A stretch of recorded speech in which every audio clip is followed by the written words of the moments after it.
What's going on, guys? Welcome back for another video. Let's talk about game 2 of the Warriors and Grizzlies.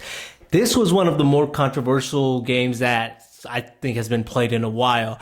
Obviously, it started off with intensity and there was an ejection less than 3 minutes into the game.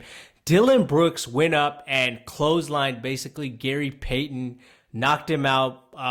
Gary Payton landed on his hand, fractured elbow at the end of the game, and Steve Kerr and the Warriors were pissed about it.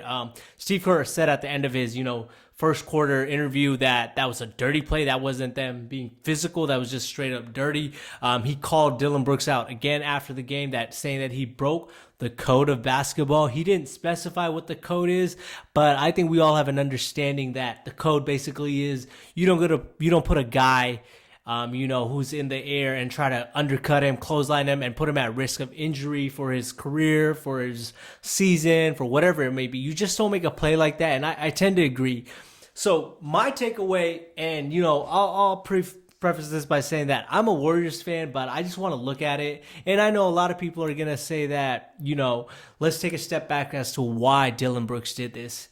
Obviously, Draymond Green got ejected in game 1 because he got a flagrant 2, but I think these plays weren't close at all, in my opinion. Draymond obviously made this hard foul where he smacked, the Grizzlies player on the forehead, and then he pulled him down by the jersey, but he didn't pull him down and yank him and throw him, right?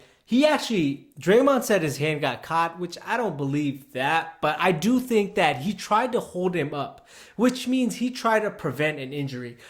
Dillon Brooks, on the other hand, went, clotheslined him, and I just thought it was a plain reckless play, and I think it actually took away from a great game, and actually it's very unfortunate because a great player like Gary Payton is out for the series, probably out for the playoffs, and I think it's going to have an impact on, the Warriors moving forward because he was their best defender against Ja Morant. Gary Payton is a stud on defense. He has quick hands. He's athletic. He can move. He can do everything you want. And unfortunately, he's out. And I do think that, my opinion is that Dillon Brooks should get suspended one game just because it was so reckless. And I do think that the NBA is going to suspend him. That's just my thought. If you disagree, let me know why. I'd love to hear your opinion on it. Just comment it below.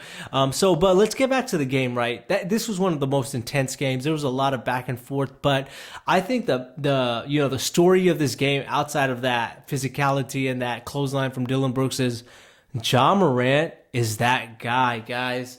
The way he took over in the fourth quarter, I think he's different, right? A lot of times people compare Ja Morant to Russell Westbrook, and what it has to do, why they compare the two of them is because Ja Morant is athletic like Russ, can dunk, when Russ was in his prime. But I think there's a little bit of difference.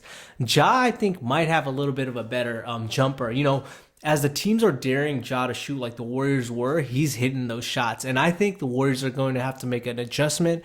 I don't think they can just continue to let Ja shoot because he's shown you that, he's going to hit that shot. And averages, it might average out in the long term and the Warriors might stick to it, but I think they need to put a little bit more pressure on him. I think they need to double him. I think this was an all-time performance from Ja. Just looking at the stats, he had 47 points. I heard something around the fact that he scored the last 18 points for the Grizzlies. I think this was insane. From the Warriors' point of view, Steph Curry and Klay Thompson need to step it up. Especially Klay Thompson. Klay Thompson in this series is shooting 28.9% from the field. That's just not going to get it done. And he's shooting 22% from the 3. Obviously, I don't think that's going to sustain. I think Klay Thompson is going to, get out this slump. Sometimes it looks like he's forcing shots with some of these fadeaways, which, honestly, you don't want to see Klay doing. And, Klay's a great player.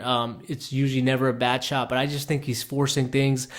Similar to when he was coming first back from the injury earlier in the year. And Steph Curry's averaging 25.5 and so is Jordan Poole. But I think Steph needs to take it up a notch. And I think going back to Golden State, you are going to see the Warriors shoot much better. Home teams usually shoot better. But from the view of the Warriors, they went to the road. They stole one game.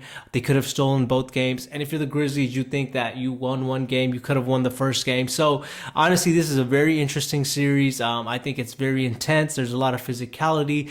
The two teams, I think, generally respect each other outside of what Dillon Brooks did, and that's just my opinion. Ja and Steph respect each other, and I know this just because I've seen the comments they've made about each other in the past. I think this is going to be a great series. Hopefully, as a Warriors fan, this series ends sooner than sooner than 6 games. You don't want it to go to 6-7 games because then it just becomes dangerous. But it's a great series, guys. Let me get your guys' reaction on what you guys thought of game 2. That play by Brooks, how dirty was it? Am I overreacting? The Warriors struggle. Do you think it's going to continue? Ja Morant, he's the real deal. I want to know what everyone else thinks. It's a great series, and it's great to have playoff basketball like this. And thank you for watching this video. Make sure you guys like, subscribe, share, do whatever you got to do. And I'll be back with more videos after game 3.